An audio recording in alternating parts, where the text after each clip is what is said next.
Anna's consciousness returned in fragments, first the sterile scent of antiseptic, then the soft hum of medical equipment, and finally the weight. Something warm pressed against her left side, her legs. Even draped across her feet, her eyelids felt heavy, but she forced them open. The medical bay's dim emergency lighting cast everything in blue-gray shadows.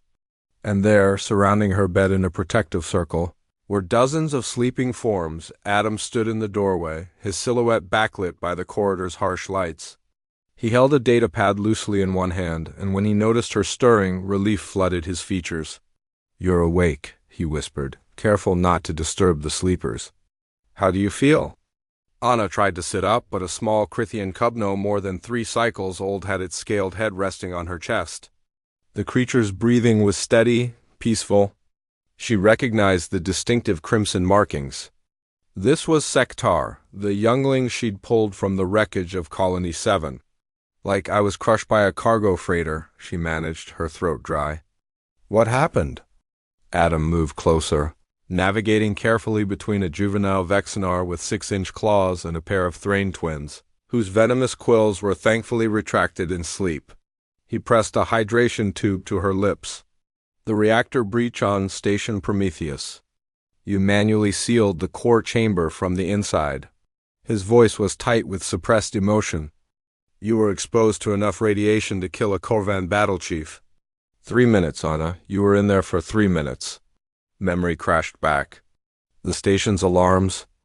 Hundreds of refugees from the outer colonies, most of them younglings separated from their parents during the syndicate raids. The cascade failure. Someone had to seal the containment manually, and the access corridor was too small for anyone in a radiation suit. So she'd gone in. The refugees, all safe. Evacuated to the relief ships. Adam gestured to the creatures surrounding her bed. "These refused to leave. When we brought you to medical, they followed. Security tried to remove them, but..." He smiled faintly. "Well, you know what happened to the last person who tried to separate a Vexenar from its pack." Anna looked down at the small Vexenar pressed against her hip, its crystalline fur refracting the blue light into tiny rainbows. She'd found this one hiding in a ventilation shaft on Outpost Kepler, half-starved and terrified after watching its dead mother killed by raiders. "Dr. Yoshi said your cellular regeneration is unprecedented," Adam continued, checking his datapad. "The nanite treatment worked, but it should have taken weeks. You've been unconscious for 37 hours, and you're already showing recovery metrics that ... He trailed off, shaking his head. "Humans shouldn't survive what you survived." "Humans are stubborn," Anna said softly, running her fingers gently over Sektar-esque scales. The cub murmured something in its sleep, a sound like wind through crystals. Adam crouched beside the bed, bringing himself to her eye level. His expression was serious now, the kind of serious that meant official business. "The Council wants to give you the Star of Valor. They're calling you a hero."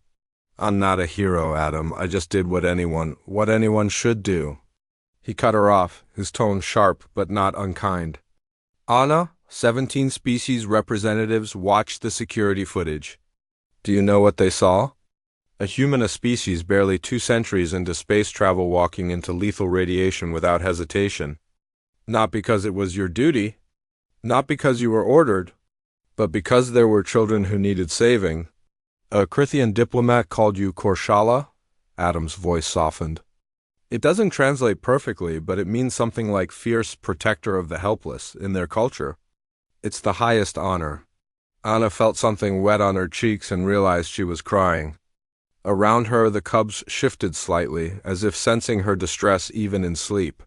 A small Thrain, barely the size of her forearm, crawled up to rest its head near her shoulder, purring in a frequency she felt more than heard. "They're bonded to you," Adam said quietly. "All of them. Dr. Yoshi says it's unprecedented. Multi-species pack bonding with a human.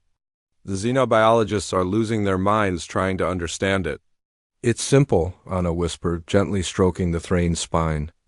"They were scared, alone, they needed someone to tell them they were safe. And you did that. Over and over again. 23 rescues across 6 systems." Adam pulled up a holographic display from his pad. Sektar from Colony 7, the Vexenar siblings from Kepler, the Thrain clutch from the destroyed transport ship. Every single one of these cubs was saved by you, Anna, and every single one of them refused to leave your side when you were brought in here dying.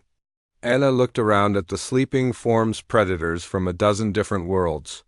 Species that would normally never tolerate each other's presence, all peacefully coexisting in this moment. All because they shared one thing in common: she'd save them when no one else would. The Council wants you to head the new Refugee Protection Initiative, Adam said. It would mean command of your own ship, a hand-picked crew, and the authority to operate across Council space. You'd be saving more than cubs, Anna, entire populations. She closed her eyes, exhausted but content. The weight of the cubs around her wasn't a burden, it was an anchor, a reminder of why any of this mattered. Tell the Council I'll think about it, she said. After I rest? Adam smiled and stood. I'll tell them. Though something tells me your answer is already yes. As he moved toward the door, Anna called out softly, Adam, thank you for watching over them while I was out. He paused at the threshold. They didn't need much watching. They've been guarding you. He glanced back at the protective circle of sleeping predators. I think they knew you'd wake up. They were just waiting. After he left, Anna lay in the darkness, surrounded by the warmth of 24 beating hearts. Outside, the stars turned in their ancient dance, indifferent to the small dramas of organic life, but here, in this moment, Anna understood something profound.